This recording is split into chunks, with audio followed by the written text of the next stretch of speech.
Greater Hyderabad సిటీకి తూర్పున ఉన్న పోచారం, గట్కేసర్ ప్రాంతాల్లో రియల్ ఎస్టేట్ జోరు కనిపిస్తోంది.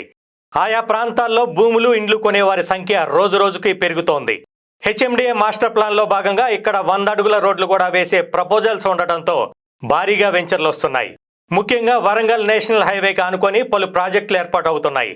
ఇప్పటి వరకు హైటెక్ సిటీ, గచ్చిబౌలి, నానక్రామగూడ ప్రాంతాలే కేంద్రంగా ఐటీ కారిడార్లు ఏర్పాటు చేశారు. కాంగ్రెస్ సర్కార్ ఏర్పడిన తర్వాత సీఎం రేవంత్ రెడ్డి అభివృద్ధి ఒకే ప్రాంతానికి పరిమితం కాకుండా అన్ని ప్రాంతాలకు విస్తరిస్తామని ప్రకటించారు. దీంతో కొన్ని కీలక ప్రాజెక్టులను గట్కేసర్, పోచారం ప్రాంతాల్లో ఏర్పాటు చేయబోతున్నారు. ఇందులో భాగంగా ఐటీ కంపెనీలను పెద్ద ఎత్తున తీసుకురాబోతున్నట్లుగా ప్రచారం జరుగుతోంది. ఇప్పటికే ఇన్ఫోసిస్ ఉండగా దీనికి తోడు మరిన్ని ఐటీ కంపెనీలు, ఇతర ప్రాజెక్టులు వస్తాయని తెలిసి రియల్ ఎస్టేట్ వ్యాపారులు అధిక సంఖ్యలో కొత్త వెంచర్లకు సిద్ధమవుతున్నారు. గట్కేసర్లో ఇప్పటికే చదరపు గజానికి 40,000 పలుకుతోంది.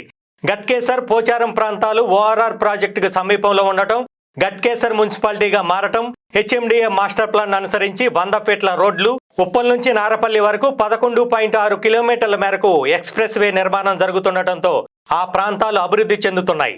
వరంగల్ నేషనల్ హైవే విస్తరణతో పాటు సమీపంలోనే పోచారం టౌన్షిప్ ఉండటంతో పోచారం, నారపల్లి, చౌదరిగూడ, అన్నోజిగూడ, గట్కేసర్, శివారెడ్డిగూడ, యానంపేట ప్రాంతాల్లో భూములకు భారీగా డిమాండ్ పెరుగుతోంది. అన్నోజిగూడ పరిసరాల్లో మాల్స్, మల్టీప్లెక్స్లు అందుబాటులో ఉన్నాయి. కొత్తగా మరికొన్నింటిని నిర్మిస్తున్నారు కూడా. రెస్టారెంట్లు, వినోద కేంద్రాలకు కొదవే లేదు. నారపల్లి, నందనవనం పార్క్, గట్కేసర్ వరకు ఎంఎంటీఎస్ సదుపాయం కూడా ఉంది. దీంతో గట్కేసర్, పోచారం ప్రాంతాల్లో పెద్ద సంఖ్యలో అపార్ట్మెంట్లు, విల్లాలు నిర్మించేందుకు నిర్మాణదారులు పోటీ పడుతున్నారు. ఈ ప్రాంతాల్లో విల్లా 3 కోట్ల నుంచి పలుకుతుండగా ఫ్లాట్స్ అయితే 70 లక్షలకు తక్కువే లేదు. గట్కేసర్, పోచారం ప్రాంతాల్లో ఫ్లాట్లు, ఇండ్లు కొనడానికి ఎక్కువ శాతం మధ్యతరగతి ప్రజల ఆసక్తి చూపిస్తున్నారు. వీరిని దృష్టిలో పెట్టుకుని కొందరు రియల్ ఎస్టేట్ వ్యాపారులు అపార్ట్మెంట్లు, లేఅవుట్లు వేస్తుండగా ఉన్నత వర్గాలను దృష్టిలో పెట్టుకుని మరికొందరు హైరైజ్ బిల్డింగ్లు, విల్లాలు నిర్మించేందుకు సిద్ధమవుతున్నారు.